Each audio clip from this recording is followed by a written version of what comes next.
নমস্কাৰ বন্ধু বান্ধৱীসকল আজি আমি প্ৰাচীন অসম বুৰঞ্জী দ্বিতীয় ভাগ ভিডিঅ'টো আলোচনা কৰিম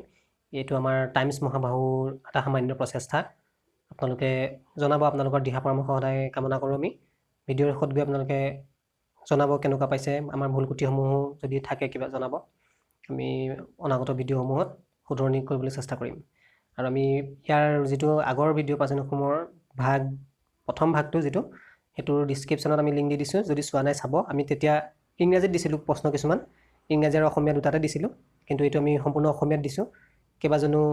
বন্ধুৱে মোক ফোন কৰি কৈছিল যে অসমীয়াত দিব লাগে গতিকে আজিৰ পৰা আমি অসমীয়াতে দিবলৈ চেষ্টা কৰিম প্ৰথম প্ৰশ্নটো হৈছে নৰকাসুৰে প্ৰতিষ্ঠা কৰা বংশটোৰ নাম কি আছিল পাল বংশ বৰ্মন বংশ শালস্তম্ভ বংশ আৰু ভৌম বংশ ইয়াৰে শুদ্ধ উত্তৰটো হ'ব ভৌম বংশ তো আহি গৈছে প্ৰশ্নটো উত্তৰটো ভৌম বংশটো মনত ৰাখিব দ্বিতীয় প্ৰশ্ন আহিছে কোনখন পুৰাণৰ মতে কামাখ্যা মন্দিৰ কামৰূপ ৰাজ্যৰ কেন্দ্ৰত আছিল মানে মধ্যভাগত আছিল বিষ্ণু পুৰাণ কালিকা পুৰাণ শিৱ পুৰাণ আৰু যোগিনী পুৰাণ ইয়াৰে শুদ্ধ উত্তৰটো হ'ব কালিকা পুৰাণৰ মতে কামৰূপ ৰাজ্যৰ মধ্যভাগতে আছিল কামাখ্যা মন্দিৰ গুৰুত্বপূৰ্ণ এইটো মনত ৰাখিব আৰু আপোনালোকে লিখি ৰাখিব বহি এখন লৈ ল'ব ৰজা ভগদত্তৰ হাতীটোৰ নাম কি আছিল অপচনসমূহ হৈছে চেতক লাংগী ৰামু আৰু ঐৰাবত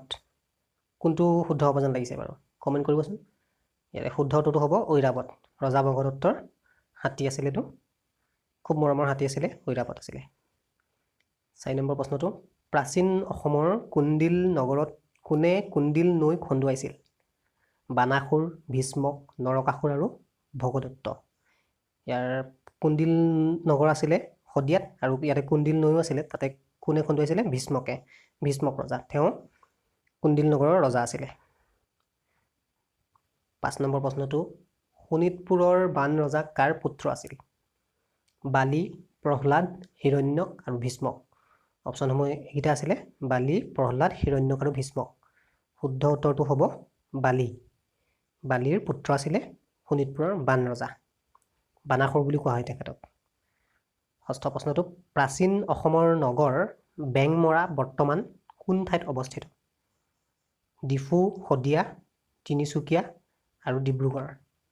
চাৰিটা অপচন আছে ডিফু হদিয়া তিনিচুকীয়া আৰু ডিব্ৰুগড় তিনিচুকীয়া এখন বেংমৰা বৰ্তমান তিনিচুকীয়া ঠাইত অৱস্থিত আগতে যি হদিয়াৰ ওচৰতে আছিল এখন নগৰ প্ৰাচীন অসমৰ নগৰ পিছৰ প্ৰশ্ন কোনটো শতিকাৰ পৰা ঐতিহাসিক যুগৰ আৰম্ভণি বুলি ধৰা হয় তৃতীয় শতিকা প্ৰথম শতিকা পঞ্চম শতিকা নে চতুৰ্থ শতিকা চতুৰ্থ শতিকা হ'ব শুদ্ধ উত্তৰটো প্ৰাগ ঐতিহাসিক যুগ আছিল তাৰ আগতে তাৰ পিছৰ পৰা চতুৰ্থ শতিকাৰ পিছৰ পৰা আমাৰ ঐতিহাসিক যুগ বুলি ধৰা হয় তাৰ আগৰখিনি প্ৰাগ ঐতিহাসিক যুগ এটা খুব ইম্পৰ্টেন্ট চতুৰ্থ শতিকাৰ পৰা এটো মনত ৰাখিব ইয়াৰ পৰৱৰ্তী প্ৰশ্ন বৰ্মন বংশৰ প্ৰধান ভাষা কি আছিল তেওঁলোকে কি ভাষা বেছিকৈ ব্যৱহৃত কৰিছিল আচলতে অসমীয়া আৰু বাংলা কামৰূপী প্ৰাকৃত আৰু সংস্কৃত ৰাজবংশী আৰু নেপালী নে কোনোটো নহয় শুদ্ধ উত্তৰটো হ'ব কামৰূপী প্ৰাকৃত আৰু সংস্কৃত উত্তৰটো আহিছে কামৰূপী প্ৰাকৃত আৰু সংস্কৃত এটো খুব ইম্পৰ্টেন্ট তো প্ৰশ্ন দিয়ে 9 নম্বৰ প্ৰশ্ন ভাস্কৰ বৰ্মনে ধৰ্মসভাত ভাগ ল'বলৈ কোন ঠাই গৈছিল লাহুৰ তক্ষশিলা কনৌজ নে হৰিদ্বাৰ চাৰিটা অপচন আছিল ইয়াৰে শুদ্ধ উত্তৰটো হ'ব কনৌজৰ ৰজা আছিল হৰ্ষবৰ্ধন তেখেতে নিমন্ত্ৰণ জনাইছিল ভাস্কৰ বৰ্মনক ধৰ্মসভাত ভাগ ল'বলৈ তেওঁ গৈছিল প্ৰাচীন অসমৰ পৰা খুব ইম্পৰ্টেন্ট এটো মনত ৰাখিব প্ৰাচীন অসমৰ কোনজনা ৰজাই সৰ্বপ্ৰথমে অশ্বমেধ যজ্ঞ কৰে অশ্বমেধ যজ্ঞ কথা আমি শুনিছো নিশ্চয় পুষ্য বৰ্মন নৰকাসুৰ নৰনাৰায়ণ আৰু মহেন্দ্ৰ বৰ্মন শুদ্ধ উত্তৰটো হ'ব মহেন্দ্ৰ বৰ্মনেই প্ৰাগজ্যোতিষপুৰত প্ৰথম অশ্বমেধ যজ্ঞ কৰিছিল ইম্পৰ্টেন্ট এটো 11 নম্বৰ প্ৰশ্নটো প্ৰাগজ্যোতিষপুৰত কোনে হিন্দু ধৰ্মৰ প্ৰতিষ্ঠা কৰিছিল তাৰ আগলৈকে প্ৰাগজ্যোতিষপুৰত হিন্দু ধৰ্ম নাছিলে অপচনসমূহ হৈছে বান ৰজা শ্ৰীকৃষ্ণ ভগদত্ত নে নৰকাসুৰ শুদ্ধ উত্তৰটো হ'ব নৰকাসুৰে প্ৰথমতে হিন্দু ধৰ্ম প্ৰতিষ্ঠা কৰিছিল তেখেতে প্ৰতিষ্ঠা কৰিছিল প্ৰথম 12 নম্বৰ প্ৰশ্নটো চীনা পৰিব্ৰাজক হিউৱেন চাং কোন বছৰত কামৰূপ ভ্ৰমণ কৰে ভাস্কৰ বৰ্মনৰ দিনত তেওঁ ভ্ৰমণ কৰিছিল আমি জানো তেখেতে এখন কিতাপো লিখিছিল সিউ কি বুলি তাত টোকা লিখিছিল মূলতঃ এটোও জানো কিন্তু কেতিয়া আহিছিলে 602 খ্ৰীষ্টাব্দ 643 খ্ৰীষ্টাব্দ 650 খ্ৰীষ্টাব্দ নে 543 খ্ৰীষ্টাব্দ শুদ্ধ উত্তৰটো হ'ব 643 খ্ৰীষ্টাব্দ এটো খুবেই ইম্পৰ্টেন্ট মনত ৰাখিব এটো 13 নম্বৰ প্ৰশ্নটো প্ৰাচীন কালত খুন্দিল নগৰক কি নামেৰে জনা গৈছিল অপচনসমূহ হৈছে শোণিতপুৰ প্ৰাগজ্যোতিষপুৰ ডিমাপুৰ আৰু ভীষ্মক নগৰ প্ৰাচীন কালত খুন্দিল নগৰক জনা গৈছিলে ভীষ্মক নগৰ বুলি তেখেত যেহেতু ভীষ্মক আছিলে ভীষ্মক কুন্দিলৰে ৰজা আছিলে সেইকাৰণে ভীষ্মক নগৰ বুলি জনা গৈছিলে 14 নম্বৰ প্ৰশ্নটো অসমৰ সকলোতকৈ প্ৰাচীন নিবাসী কোনসকল এটা দি দিছে কেইবাটাও সম্প্ৰদায় খাচিয়া জয়ন্তীয়া গাৰো আৰু আহোম ইয়াৰ শুদ্ধ উত্তৰটো হ'ব খাচিয়াসকল খাচিয়াসকলকে প্ৰাচীন অসমৰ সকলোতকৈ প্ৰাচীন বুলি ধৰা হয় খাচিয়াসকল এইসকলৰ ভিতৰত এটা ইম্পৰ্টেন্ট হয় 15 নম্বৰ প্ৰশ্নটো হৰ্ষচৰিত পুথিখন কাৰ দ্বাৰা ৰচিত অপচনসমূহ হৈছে শুদ্ৰক বিশাখাদত্ত বানভট্ট আৰু হেমহৰজ্যোতি শুদ্ধ উত্তৰটো হ'ব বানভট্টই লিখিছিলে হৰ্ষচৰিত এখন জীৱনীমূলক গ্ৰন্থ আছিলে এখন বিখ্যাত গ্ৰন্থ এখন আহি থাকে মনত ৰাখিব এইটো ইম্পৰ্টেন্ট হয় নিধানপুৰৰ শিলালিপি মতে ভাস্কৰ বৰ্মন কোন সম্প্ৰদায়ৰ আছিল তেখেত ব্ৰাহ্মণ আছিল নে কছাৰী গাৰো মিজু তেখেত আছিলে ব্ৰাহ্মণ ভাস্কৰ বৰ্মন ব্ৰাহ্মণ আছিলে নিধানপুৰৰ শিলালিপি মতে এখন প্ৰাচীন অসমৰ শিলালিপি আছিলে তেখেত ব্ৰাহ্মণ আছিলে এটো মনত ৰাখিব পৰৱৰ্তী প্ৰশ্নটো আহিছো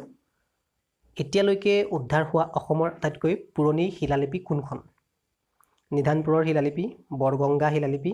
বৰডুবি খৰিকৰ গাঁও শিলালিপি কানাই বৰশী বোৱা শিলালিপি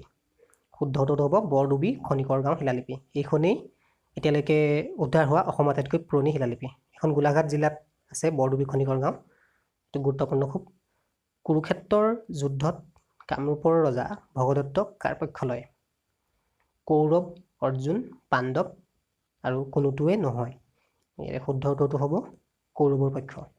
কুৰুক্ষেত্ৰৰ যুদ্ধত ভগদত্তই অংশ লৈছিলে আৰু তেওঁ কৌৰৱৰ পক্ষত ভাগ লৈছিলে পৰৱৰ্তী প্ৰশ্ন হিউৱেন চাং কামৰূপলৈ অহাৰ পথত কোনখন নৈ পাৰ হ'ব লাগিছিল ইয়াত অপচনবোৰ আছে বৰাক সোৱণশিৰি কৰতোৱা আৰু লোহিত শুদ্ধ উত্তৰটো হ'ব কৰতোৱা নৈ পাৰ হৈ পেলাই হিউৱেন চাং আমাৰ প্ৰাগজ্যোতিষপুৰ ৰাজ্যত সোমাইছিলে তেখেতৰ টোকাসমূহত এইবিলাক বিৱৰণ আছে আমি শেষৰ প্ৰশ্নটো আহি উপস্থিত হ'লোহি কুমাৰ ভাস্কৰ বৰ্মন কোনজন উপাস্য দেৱতাৰ ভক্ত আছিলে শিৱ দুৰ্গা বিষ্ণু আৰু কামাখ্যা আছে তেখেত আছিলে এজন শিৱ ভক্ত কুমাৰ ভাস্কৰ বৰ্মন কাৰ ভক্ত আছিলে এইটো দিয়ে প্ৰশ্নটো যে তেওঁ শিৱ ভক্ত আছিলে তেতিয়াহ'লে আমি আহি আজি ভিডিঅ'ৰ শেষৰ অংশ পালোহি ভিডিঅ'টো সম্পূৰ্ণকৈ চোৱাৰ বাবে অশেষ ধন্যবাদ প্ৰতিযোগিতামূলক পৰীক্ষাক কেন্দ্ৰ কৰি প্ৰস্তুত কৰা জিকে quiz current affairs maths reasoning আদি নিয়মিতভাৱে পাবৰ বাবে আজি আমাৰ চেনেলটো ছাবস্ক্ৰাইব কৰক লগতে বেল আইকনটো দবাবলৈ নাপাহৰিব আৰু আপোনাৰ যদি কোনোবা বন্ধু বান্ধৱী আৰু ভাইটি ভণ্টি আছে সকলোকে শ্বেয়াৰ কৰক আৰু আপোনালোকৰ পৰা এতিয়াৰ দৰে আগলৈ সহায় সহযোগ আৰু উৎসাহ উদ্দীপনা পাম বুলি আশা কৰিছোঁ আৰু এইখিনিতে এটা কথা কৈ থওঁ যে আমি আপোনালোকে নাভাবিব যে আমি অকল আমাৰ চেনেলত হিষ্ট্ৰীৰ কুৱেশ্যনেই দি থাকিম এনেকুৱা নহয় আমি পৰৱৰ্তী সময়ত পলিটিকেল জিঅ'গ্ৰাফী ছায়েন্স কম্পিউটাৰ আদি বিভিন্ন বিষয়ত সকলোবিলাক বিষয়তে আমি